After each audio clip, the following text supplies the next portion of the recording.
Hello and welcome back. So we're just having a look across the railway here. I've begun to take things out on the station there, taking out the little plastic figures and some of the seating. We've got almost all of the catenary out here. I was hoping to have all of these posts out, but then I got into beginning to take these lamps out, so I've been sort of unclipping them and lying them down. So the next thing will be to do is to sort of unwire those. I've got a few bits of catenary just lying around, which I thought we should probably just have a look at. So I realised in last week's video, I think I confidently pointed to this area here and said I'd removed these when I was pointing at the gantries, and what I really meant was that I had removed the gantries running down the edge of the railway there, which were all packed away by that point. But I've got them all off the railway now. They're all sort of bagged up here. I think these are R580. These didn't come along till 65. I don't think they were depicted in the catalogue in green. Let's just have a look. I've got a few pieces of paper here we can have a look at. So I've just printed out a couple of pages from the catalogue so we can just see. So here we've got the double gantry showing up here in white. So I don't think it was ever really produced in white, apart from when it had the colour light signal on it. We just have a look at it up there. So it was produced in white for that, but as a gantry for the catenary, it was only ever in the green. This is page 18 and 19, I think, from the 1965 catalogue. Lovely bridge there. I don't think that was ever produced. I think that was an item which never made it. Quite a nice looking thing. I don't know whether it was made in later years, back in the Hornby years. So we'll just have a swift look at some of these catenary items. I've shown one or two of these box sets before in the past. When Super 4 came along, the catenary was begun to be sold in boxes, I think, rather than in component items. I think beforehand it had been largely sold as individual items. So you could make up your railway by the bits and pieces you needed. So we've got these great little crossovers, you could call them, for the diamond crossings. So I've got one just down here. I've got two, sorry. I've got one still attached to some wire. Let's have a quick look at that. Again, working one-handed, one hand on the camera and one hand trying to show you these things so that you can see how the wire passes through that, and then you'd introduce the other wire from the other rails, following the other rails, sorry. In there you've got that little contact clip there, which neatly runs over the top. I think they're quite nice. I think these were sold in sets of 3. Let's see if we can get some focus on that one for you. So I think they're R393.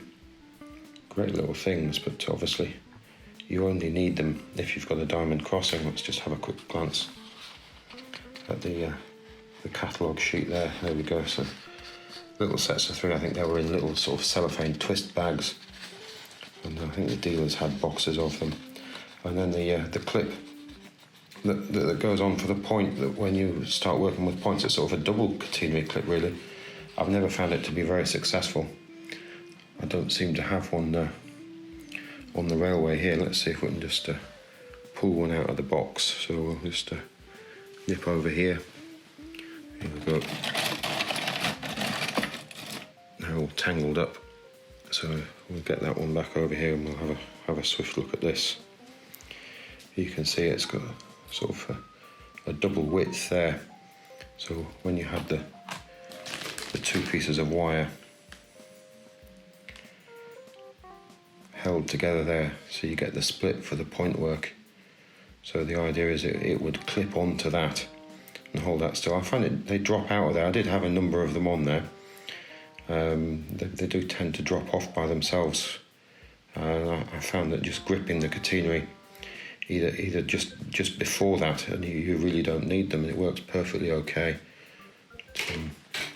They were a separate item. I suppose it's a good idea, but I think perhaps a bit optimistic. There's not enough grip on the clip on the rail, and then there's the standard sort of mast links, they're called them there, which is really the whole basis.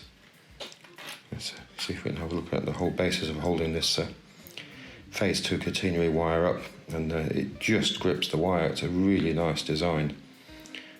Be lovely to get some more of these. I have just found some of these online that somebody's selling as 3D printed. I've got a set and I was just trying them out. They do seem to work. They do look a little bigger. We'll perhaps have a look at those in another video. The earlier catenary, the phase 1, I've just got a couple of pieces here to show.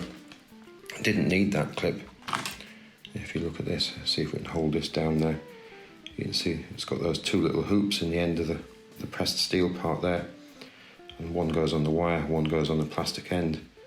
So you could string that over your railway. Now I think they're quite pretty. Now I do have a fair amount of this, and it's one of my plans in the coming weeks or months to have a look at this running with some Series 3. So we'll get that on the railway. That would be quite an interesting change. So as I said, the masts can be used, and then there are slightly different bases for Series 3 track, although these bases will work perfectly well with Series 3. Here we've got a Series 3 base there. You can see it's much thicker, much wider or broader base on it, and they just slot between the rails. Just have a look at that on the sheet there. So I think we better lift that one up and have a look there. So there we've got mast base for Series 3, R303, and there's a Series 3 power clip as well. So again, I've got power clips, but where are they? We'll have a look back down in the box and see if we can find one. Here we go. I think this is the one that no, it's not. I did sort of shave a bit off one of these the other day, so you take the power to one of the rails, and the other power lead. Let's see there. One pin connector goes in there for the power and runs up the front of the mast on that little copper strip and makes contact with the wire, and the other one feeds the other rail through this metal strip here. So let's just pop that on the over on the rails here. See if we can see that. So I'm not going to fit it between the clips there, between the rails, sorry, but you can see how that's going to work. So that's just the version of a power clip to feed your overhead. Let's just swing around here and have a look at a Super 4 power clip there, and you can see the thinking behind that. And as I say, this metal part here just sits and makes contact with the rail, but it's turned into a more involved job than I thought this, but I think it's going to be good. As I say, if I can get the Series 3 track out for a little while, we'll definitely have a go with this earlier style catenary. Now I am going to take all of these lamps out, I think, and then we'll have a bit of a run with 1 or 2 of these trains still sitting in the station there. We'll get it tidied up enough to have those running around the railway. So not much running in this video this week, but I think it will improve. We'll get more running as time goes on. I've got to get these buildings all put away as well.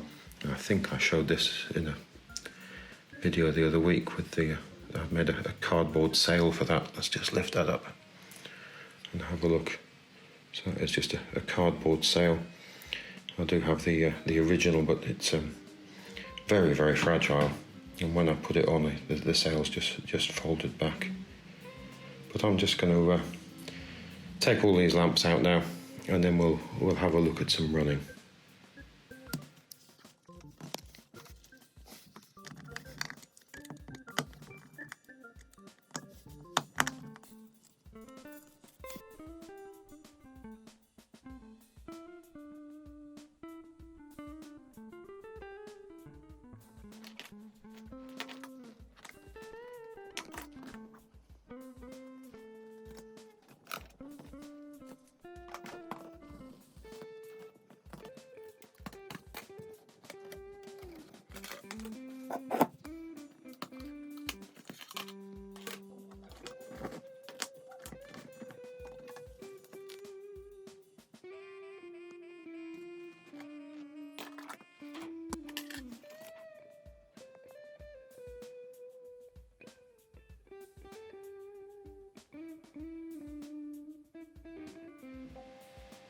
So that looks a little bit different, doesn't it? So I got all of the lighting out there, as well as the engine sheds. So as a result of taking the lighting out, we've now lost the colour light signals as well. We've got no power in those anymore. Taking the signal boxes have gone, and we've taken the top building off the station too. So it really is beginning to look rather bare now. So just have a look at that. These were sort of lighting units I just built to house an LED, so we didn't get light coming out the bottom of the signal box too much. So I had one of those in each of the signal boxes. Let's just have a look down here. We've got the other one sitting down there. I haven't pulled the wire on that one. And a little bit of wiring in there in the top building, and a couple of strips of LEDs. I think that's three each there, just illuminating the top building, and there's some in each of the bottom buildings there, just to take the edge off and just to lift the windows a little bit. Especially nice when the light levels begin to fall. But I haven't taken the lamps off there yet. But I haven't got the wiring. I've got to move all of the boxes underneath the railway, and also I can't work with the 3 trains sitting there at the moment. So if you look at the problems under the railway there, I've got to shift that lot to be able to get to the wiring on the other side. So just have a look down the other side. So I think we're going to drive some of those trains around the layout and position them somewhere else. So we've got a little bit of running. So again, you can see we've got quite a few boxes, and with the new railway, as I indicated last week, I'm planning to have it running around the walls. I'm going to raise the height of it a little, just to create a little bit more storage. So I've always thought this one, after I'd built it, was a little bit on the low side. Excuse the creaking floorboards yet again, right where the controllers are. So I think what we'll do, we'll get those trains out of the station. So let's go for points number 11, I think, is what we need. So we'll go for the switches. So that's number 11. There we have it. So I think if we swap hands, and we'll have a little bit of power. We'll bring that experimental blue brush type 2 out of the station there. As we saw last week, she's quite a smooth runner.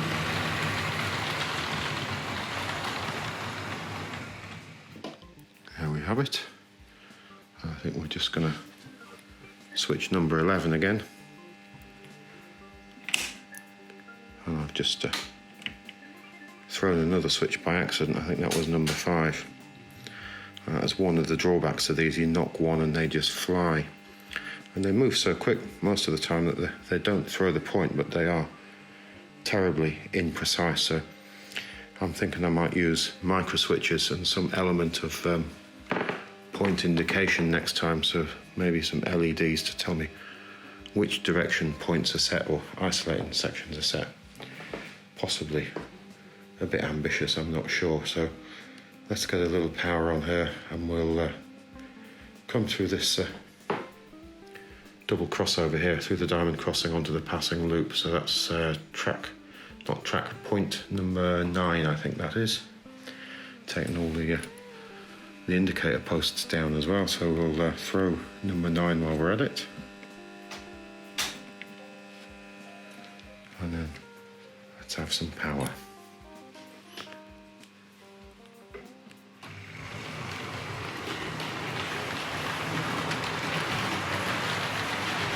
Off into the distance.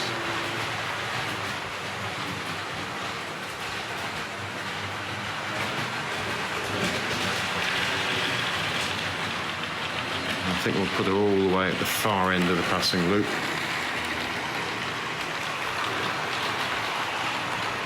Right down by the signals there. So I'll just throw the points again. So what were we, number 9? I think we're going to just isolate her. So I won't go in the wrong direction. I I want A, not number A, I want A, and I want B. Belt and braces there. So she's going nowhere, we hope.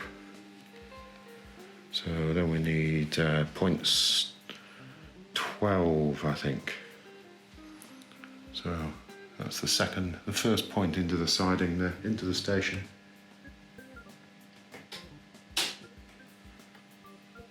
We'll get that class 47 out. So we'll just turn off the feed on the passing loop as well.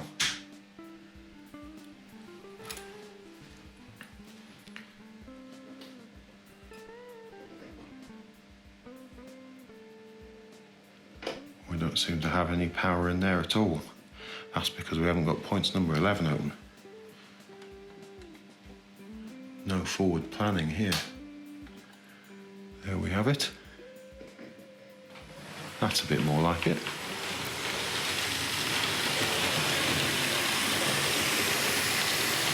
Got the illuminated coaches there. So we'll take her around to points number 7.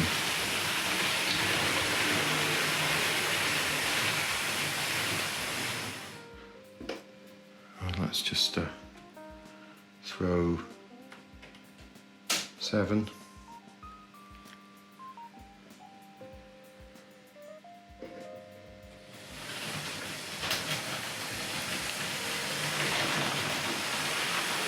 And we'll just bring her into this third radius curve here. And we'll just stop her at this end of the layout. And then let's switch number 7 back. And then I think I need 13 to get that class 37 beautiful green livery out of there. So let me just look down here. Excuse the wobbling on the camera again, and I'm losing the picture. And we'll just bring her out and put her into the first radius curve. But what I'm going to do is just split the power, so I'm not going to affect the 47. So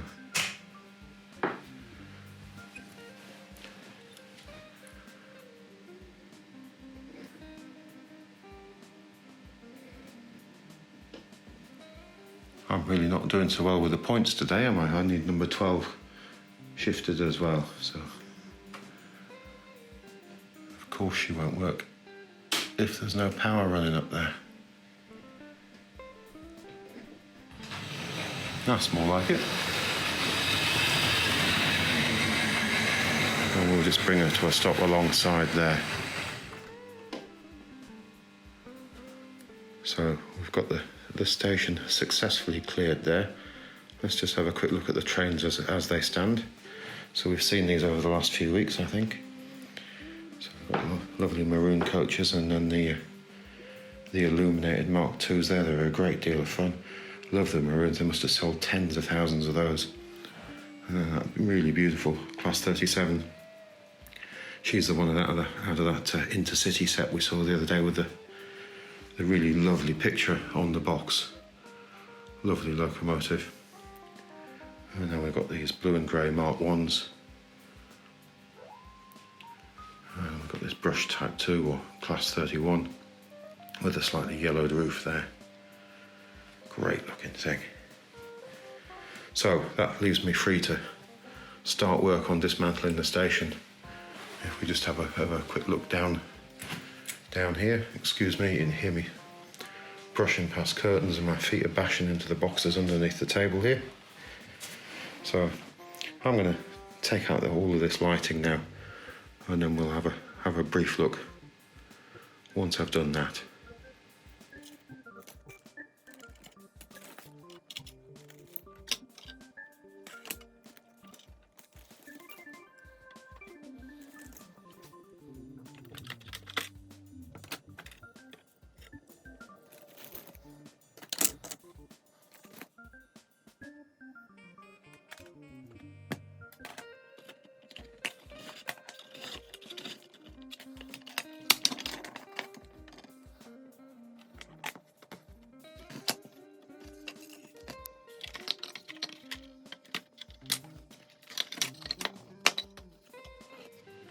So I've got all the little plastic figures off.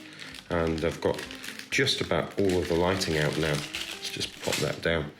So I've just got the cables to release underneath for the lighting in these buildings. You can see I've added sort of LEDs in those, a little bit of white paper to spread the light around it in both of them just to improve the effect.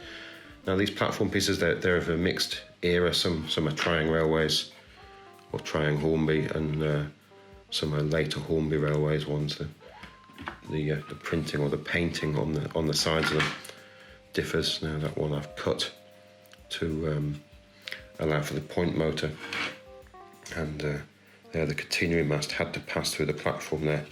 Possibly not the best bit of modelling I've ever done, but it did the trick, and optimistically I've saved the parts I've cut out there for a later date. So that's the last catenary post, the last catenary clip is screwed down there. That'll have to come out.